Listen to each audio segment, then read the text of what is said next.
لا الہ الا اللہ پڑھ لا الہ الا اللہ کہ ہمارے معاشرے میں بہت کثرت سے یہ غلط فہمی پائی جاتی ہے اور قربانی کے دنوں میں بہت لوگ اس غلط فہمی میں مبتلا نظر آتے ہیں.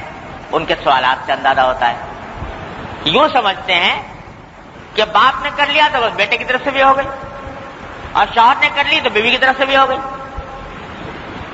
یہ بڑی زبردست غلطی ہے, غلط فہمی ہے.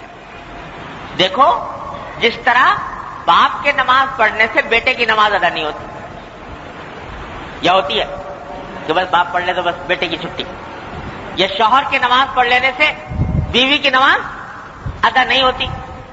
ہر ایک کے ذمے اس کی عبادت الگ واجب ہے.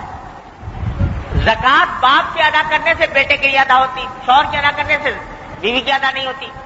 تو اس واسطے یہ قربانی کی عبادت بھی ایسی ہے کہ ہر ایک انسان پر اپنی الگ الگ فرض ہے. اگر شوہر بھی صاحب استطاعت ہے اور بیوی بھی صاحب استطاعت ہے تو شوہر پر الگ واجب ہوگی اور بیوی پر الگ ہوگی. باپ بھی صاحب استطاعت ہے اور بالغ بیٹا بھی صاحب استطاعت ہے تو یعنی اس کی ملکیت میں بھی اتنا ہے تو اس پر بھی الگ ہوگی, اس پر بھی الگ ہوگی. ایک سے دوسرے کی ادا نہیں ہوگی. آج ایک صاحب ٹیلی فون پہ پوچھ رہے تھے کہ صاحب وہ ہم تو میاں بیوی کا اپنا آپس میں مشترک کھاتا ہے تو لہذا ہم ایک قربانی کر لیں دونوں کی طرف سے ادا ہو جائے گی کہ نہیں ہو جائے گی. تو یہ بالکل غلط خیال ہے.